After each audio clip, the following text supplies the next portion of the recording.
जब कोई इंसान एक पौधा लगाता है, वो पौधा धीरे-धीरे बड़ा होता है, फिर एक पेड़ बन जाता है और उसका अगर सही से देखभाल किया जाए उस पेड़ का, तो सालों तक ज़िंदा रहता है और वो विशाल पेड़ बन जाते हैं। फिर वो पेड़ जो है उस इलाका में एकदम नामचीन हो जाता है, कौन लगाया, किसने लगाया। भले ही वो पौधा लगाने वाला ज़िंदा हो या ना हो, लेकिन उनका नाम ज़रूर रहता है, उस शख्स ने, उस फलाँ ने इस पेड़ को लगाए थे।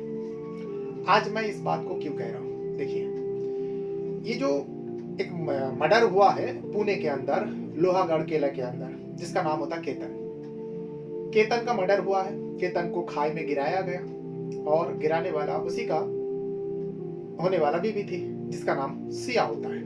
ये खबर जो है हर प्लेटफॉर्म में आपने सुना होगा, देखा होगा। अब मैं पेड़ का जिक्र क्यों किया, पौधा का जिक्र क्यों किया? अब तक तो बताया जा रहा था जो सिया का दोस्ती, सिया का फिर प्यार, ये पुणे के एक मार्केट एरिया में जहाँ पे दोनों की दुकान थी, सिया और उसका जो आशिक है चेतन, वहां से शुरुआत हुई। लेकिन आज जो खुलासा हुआ है, इसमें इन दोनों को मिलाने वाले कौन है जानते हैं? वो है सिया का भाई, जिसका नाम होता है साहिल। अब साहिल का एंट्री चेतन और सिया के इस लव अफेयर में आ जाते हैं।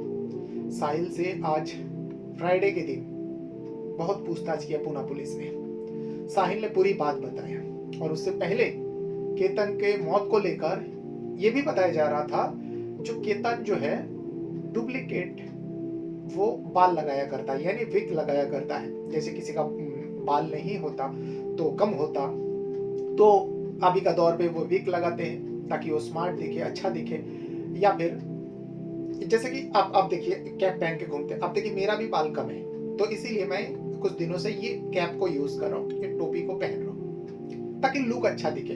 वैसे बहुत सारे लोग होते हैं विग लगाते हैं। तो ये खबर चलाया जा रहा है, जो केतन का बाल नहीं था, वो विग लगाता था, डुप्लीकेट बाल इस्तेमाल करता था अपने सर पर। और जब सिया को पता चला सगाई के बाद, सिया इस बात को लेकर नाराजगी हुई और फिर गुस्से में आकर अपने होने वाला पति केतन को ले जाकर पहाड़ी से धक्का देकर मरवा दिया। जब इस बारे में केतन के पिता से पूछताछ किया गया, उनसे सवाल किया गया, तो उन्होंने बताया, जो देखिए ये कोई वजह नहीं होता, और वाकई वजह नहीं होता। बाल को लेकर किसी का जान लेना ये कोई वजह नहीं होती है। उन्होंने साफ कह दिया, जो हाँ मेरा बेटा केतन जो है डुप्लीकेट बाल इस्तेमाल करता था, विग लगाया करता था, लेकिन ये कौन सा रीजन है? अगर मेरा बेटा पसंद ही नहीं था, यही रीजन था, तो बताना चाहिए था। कोई भी वजह रहा हो, बताना चाहिए था। लेकिन जो सिया है और सिया के परिवार है, कभी भी किसी भी बात को लेकर शिकायत नहीं की। ये भी जो केतन के पिता है, उन्होंने रिपोर्टर के सामने और लोगों के सामने रखा।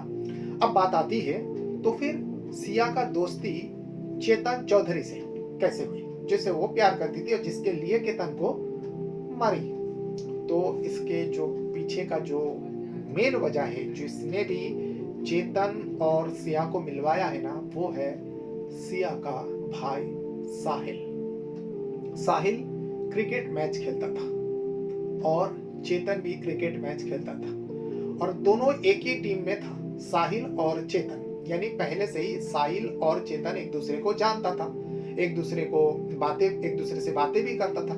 2024 में ये खुलासा हुआ, बाकायदा साहिल ने सब कुछ बताया पुणे पुलिस के सामने। ये कोई मनगढ़ंत कहानी नहीं है। साहिल पहली बार 2024 में अपनी सिस्टर सिया को कहा, जो सिया मेरे मैच है और अगर तुम मैच देखने चाहोगे तो मुझे अच्छा लगेगा। अब भाई की बात सुनकर सिया ने, अभी हिंदुस्तान में हर कोई दीवाना है क्रिकेट का, चाहे लड़की हो, लड़का हो, बूढ़े हो और जवान हो, बच्चे हो, हर कोई क्रिकेट देखता है। तो सिया ने भी कहा, और वैसे उनका भाई, जो सिया का भाई है, वो खुद खेलता है। तो सिया ने कहा ठीक है, चल मैं चलती हूँ तेरे साथ। सिया 2024 में साहिल के साथ साहिल का मैच देखने के लिए स्टेडियम में जाते हैं। जब जाती है, वहां पे चेतन भी मौजूद था, तो साहिल के टीम में ही था, तो बातचीत हुआ। पहली बार चेतन सिया को देखा, साहिल ने परिचय करवाया, जो ये मेरी बहन है, नाम है सिया, और ये मेरा दोस्त चेतन है, चेतन चौधरी, ये मेरे साथ टीम में खेलता है। तो दोनों में बातचीत हुई, हाय हेलो हुई, बात खत्म। उसके बाद फिर एक मैच में दोनों की मुलाकात हुई। चेतन और सिया का, और उसी साहिल के वजह से दूसरा टाइम भी मुलाकात हुई। अब ये मुलाकात जो है, दोनों एक दूसरे को जानते भी थे, पहचानते भी थे। अब हाई हेलो से आगे बात बढ़ी, तो अब किसी से मुलाकात करवाने की जरूरत नहीं थी। लेकिन इसी बीच फिर साहिल ने घर पर एक पार्टी रखी। उस पार्टी में बहुत सारे लोगों को बुलाया, अपने साथ खेलने वाला जितने भी क्रिकेटर है, क्रिकेट खेलता था, सबको बुलाया पार्टी में। अब ये साहिल के घर में पार्टी थी, तो साहिल की बहन ऑब्वियसली मौजूद थी। और उस वक्त जब चेतन आते, चेतन पहले से सिया को जानता था, इसीलिए अब उस पार्टी में सिया और चेतन के बीच में ढेर सारे बातें होती। जब ढेर सारी बातें हुई, उसी दिन चेतन और सिया एक दूसरे का मोबाइल नंबर भी एक्सचेंज कर लिए थे, क्योंकि दोनों एक दूसरे को आप पसंद कर लिए थे और दोनों एक दूसरे से बात करना चाहते थे। अब दोनों में ये सब हो चुका था, नंबर एक्सचेंज वगैरह हो चुका था, किसी को कुछ भी नहीं पता, साहिल को भी नहीं पता थी। अब दोनों धीरे धीरे बातें करने लगे। लेकिन कुछ समय जाने के बाद साहिल को इसकी भनक लग गई, जो मेरी बहन जो है चेतन से बातचीत करती है। और इस बात को लेकर वो चेतन से भी कहा और सिया से भी पूछताछ की साहिल ने। तो बहन सिया ने कहा, अरे नहीं रे भाई, ऐसा कुछ नहीं, बस तेरा फ्रेंड है और मेरा भी फ्रेंड, मेरे से दोस्ती हो गई, चेतन बहुत अच्छा लड़का है, बस दोस्ती है। तो भाई ने भी ज्यादा वो ध्यान नहीं दिया, चलो दोस्ती है, अभी का दौर में तो चलता ही है। ये सब सिलसिला चलने लगा। सिया को एक शादी में जाना था, पूरा सिया के पूरा परिवार को एक शादी में जाना था गोवा में। गोवा में जब शादी में गया, 2025 की बात है ये, वहां पर केतन और केतन के परिवार भी उस शादी समारोह में मौजूद था। वहां के केतन के परिवार के लोग जब सिया को देखता है, तो सिया को देखने के बाद उन लोग सिया बहुत पसंद आई, तो उन्होंने सिया के बारे में जानकारी हासिल किया। वहां पे मित्तल परिवार एक थे उस शादी समारोह में, उन्होंने बताया जहां मैं इस लड़की को हम लोग जानते हैं और ये पुणे से आई है, इसके परिवार को भी हम लोग जानते हैं, तो क्या हुआ? तो केतन के परिवार ने कहा जो ये लड़की हम लोगों को बहुत पसंद है, हम लोग चाहते हैं जो हमारा जो बेटा है केतन भी मौजूद था, उसका शादी इस लड़की से कराया जाए। और केतन भी पढ़ा लिखा अच्छा परिवार से बिलोंग करता था, पैसा वाला परिवार से बिलोंग करता था, 26 साल उम्र था। तो उनके मित्तल परिवार ने कहा ठीक है, मैं बातचीत चलाता हूँ। सिया के परिवार से जब बातचीत किया केतन के बारे में, तो सिया के परिवार ने भी सुनकर हामी भर दी। फिर देखने दिखाने का जो रस्म होते वो पूरी हुई। तभी भी सिया किसी भी बात का कोई विरोध नहीं किया। यहाँ पर सिया को केतन को दिखाया जाता है, केतन को सिया के परिवार देखते, सब पसंद हो जाती है, आगे बात बढ़ती है, किसी को कोई आपत्ति नहीं हो रही थी। फिर धीरे धीरे दिन आगे बढ़ा और इन दोनों की मंगनी हो जाती है, सगाई हो जाती है। जब सगाई हो जाती है तभी भी सिया इस बात को सीरियस नहीं लिया, हालांकि उसने थोड़ा बहुत चेतन चौधरी को बता चुकी थी जो मेरे सगाई भी हो रही है। लेकिन ये लोग सोचते थे अभी तो बहुत उम्र पड़ी है और आगे जाके इस फैसले को डाल देंगे। सिया के मन में यही सब चल रहे थे, उसे वो सीरियस नहीं ले रही थी, वो जो चाहती थी वही करना चाहती थी, जो आगे जाके मैं इस बात को नहीं मानूंगी और मैं अपने प्यार के बारे में बता दूंगी तो परिवार इस सगाई को तोड़ देंगे, यही सब मान के चल रहे थे। लेकिन जब धीरे धीरे दिन आगे बढ़ रहा था, अब सगाई हो गई थी, तो केतन जो है अब सिया को लेकर यहाँ वहाँ घूमने भी जाने लगे। परिवार से परमिशन लेने के बाद घूमने जाने लगे। अब इसे सिया मना भी नहीं कर सकती, सिया भी जाती थी। लेकिन जब चेतन चौधरी को इस बारे में पता चलता है, जो सिया जिसके साथ उसकी मांगनी हुई केतन के साथ यहाँ वहाँ घूमने भी जा रहे, चेतन को बड़ी तकलीफ होती। चेतन इस बारे में सिया से बातचीत करता है और विरोध करता है, जो ये तुम ठीक नहीं कर रहे हो, मुझे धोखा दे रही हो, ये तुम क्या कर रहे हो? तो सिया ने कहा जो मैं करूँ तो क्या करूँ, मैं कैसे पीछा छुड़ाऊं? तो अब इन लोगों का शादी तय हुई थी 2026 नवंबर महीने में, शादी के बंधन में बंधना था। लेकिन यहाँ धीरे धीरे दिन आगे बढ़ा और चेतन और सिया के अलावा कोई ज्यादा परेशान नहीं था, सब लोग खुशियां मना रहे थे। केतन भी बहुत खुश था।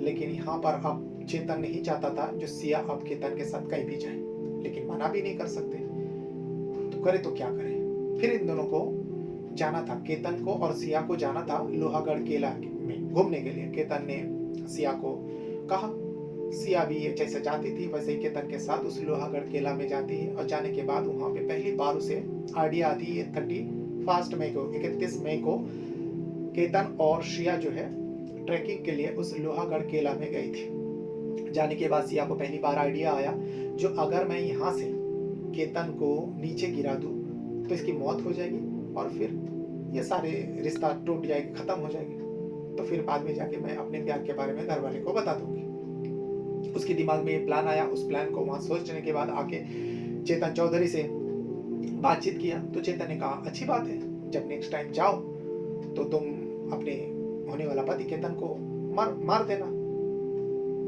तो सिया ने कहा ये मुझसे कैसे होगा, इसे तो तुम्हें ही करना पड़ेगा, तुम्हें साथ में चलना पड़ेगा। चेतन ने उसे बड़े ठंडे दिमाग से समझाया, जो देखो अगर मैं तुम्हारे साथ गया और तुम दोनों तुम लोग अगर साथ में जाओगे, ऐसे जाते हो, तो कोई किसी को ऊपर शक नहीं करेगा। अगर मैं गया तो सबको शक हो जाएगा। अभी का दौर है, हर जगह में सीसीटीवी, किसी ना किसी जगह पे सीसीटीवी में मैं कैद हो जाऊंगा, फिर मैं फंस जाऊंगा, जो मैं वहां पे क्या करने आया। तो ये काम तो तुम्हें ही करना पड़ेगा। ठंडा दिमाग से जब चेतन चौधरी सिया गोयल को समझाया तो सिया भी समझ जाती, जो बात तो ठीक ही कह रही। तो इसीलिए अब सिया जो है दोबारा उसी केला पर जाना चाहती थी। लेकिन जब इस बात को सिया ने केतन से कहा, जो 5 जून को जाने वाली थी, लेकिन केतन ने कहा देखो अभी 4-5 दिन पहले ही हम लोग उस केले से घूम के आए, और ऐसे 6 जून को हम लोग को इंडोनेशिया बाली जाना है, वहाँ पे सब कुछ तय है, क्योंकि उन लोग को शूट वगैरह कराने के लिए बाली जाना था। तो सिया जिद करने लगी, तो परिवार वाले ने मना कर दिया केतन के, जो कैसे जा सकते हो, तुम लोग को बाली जाना है। 6 जून को इन लोगों को बाली जाना था। 6 जून को बाली जाने के लिए जब ये लोग जाते हैं तो सिया ने अपनी चालाकी के वजह से बाली जाना कैंसिल हो जाता, क्योंकि केतन के पासपोर्ट कोई फाड़ के उसने फेंक दी थी। उसके बाद बाली जाना कैंसिल हो जाता है। फिर 2 दिन बाद फिर से सिया जो है जिद करने लगी, जी चलो ना वहाँ लोहागढ़ केला में।